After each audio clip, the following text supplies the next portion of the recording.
Hello everyone, welcome back to my channel Shru daily logs. ಮಧ್ಯಾಹ್ನ ಊಟಕ್ಕೆ ಚಪಾತಿ ಜೊತೆ ಕ್ಯಾರೆಟ್ ಮತ್ತು ಬೀನ್ಸ್ ಪಲ್ಯ ಮಾಡ್ತಾಯಿದ್ದೀನಿ. ಬನ್ನಿ ಹಾಗಿದ್ರೆ ನೋಡೋಣ.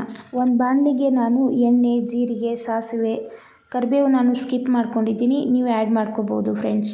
ಕಟ್ ಮಾಡ್ಕೊಂಡಿರುವಂತಹ ಒಂದು ಈರುಳ್ಳಿ ಹಸಿ ವಾಸನೆ ಹೋಗೋವರೆಗೂ ಚೆನ್ನಾಗಿ ಬೇಯಿಸ್ಕೊಂಡು ಹಸಿ ಬಟಾಣಿನ ಆ್ಯಡ್ ಮಾಡಿಕೊಂಡೆ. ಆಮೇಲೆ ಕ್ಯಾರೆಟು, ಬೀನ್ಸು ಇದೆಲ್ಲವನ್ನು ಹಾಕಿ ಸ್ವಲ್ಪ ಸಾಫ್ಟ್ ಚೆನ್ನಾಗಿ ಬೇಗ ಬೇಯೋಕ್ಕೆ ಉಪ್ಪನ್ನು ಮಿಕ್ಸ್ ಮಾಡಿಕೊಂಡೆ. ಗ್ಯಾಸ್ ಸ್ವಲ್ಪ ಚಿಕ್ಕದಾಗಿ ಇಟ್ಕೊಂಡು 2-3 ನಿಮಿಷ ಚೆನ್ನಾಗಿ ಬೇಯಿಸ್ಕೊಂಡೆ. ನಂತರ ನಾನು ಅದಕ್ಕೆ ಚಿಲ್ಲಿ ಪೌಡರು, ಧನಿಯಾ ಪುಡಿ, ಗರಂ ಮಸಾಲ ಇದೆಲ್ಲವನ್ನು ಮಿಕ್ಸ್ ಮಾಡಿಕೊಂಡೆ. ಮಸಾಲ ಎಲ್ಲ ಚೆನ್ನಾಗಿ ಆ್ಯಡ್ ಮಾಡಿ 1.5 ಗ್ಲಾಸಷ್ಟು ನೀರು ಹಾಕ್ಕೊಂಡೆ. ಸ್ಟಾರ್ಟಿಂಗು ಕ್ಯಾರೆಟ್ ಮತ್ತು ಬೀನ್ಸು ಸಾಫ್ಟಾಗಿ ಬೇಯೋಕ್ಕೆ ಸ್ವಲ್ಪ ಉಪ್ಪು ಹಾಕ್ಕೊಂಡಿದ್ದೆ. ನಂತರ ಇನ್ನೂ ಸ್ವಲ್ಪ ರುಚಿಗೆ ತಕ್ಕಷ್ಟು ಉಪ್ಪನ್ನು ಆ್ಯಡ್ ಮಾಡ್ಕೋತಾ ಇದ್ದೀನಿ. ಫ್ರೆಂಡ್ಸ್, ಇದು ಚಪಾತಿ, ರೊಟ್ಟಿ ಜೊತೆ ಚೆನ್ನಾಗಿರುತ್ತೆ. ಈವನ್ ರೈಸ್ ಸಾಂಬಾರ್ ಜೊತೆ ಕೂಡ ಸೈಡ್ಗೆ ಪಲ್ಯ ತುಂಬಾ ಚೆನ್ನಾಗಿರುತ್ತೆ, ಹೆಲ್ತ್ಗೂ ಒಳ್ಳೆಯದು. ನಂತರ ಮೀಡಿಯಮ್ ಫ್ಲೇಮಲ್ಲಿ ಗ್ಯಾಸ್ ಇಟ್ಟು ಪ್ಲೇಟ್ ಮುಚ್ಚಿ 5 ನಿಮಿಷ ಚೆನ್ನಾಗಿ ಬೇಯಿಸ್ಕೊತಾ ಇದ್ದೀನಿ.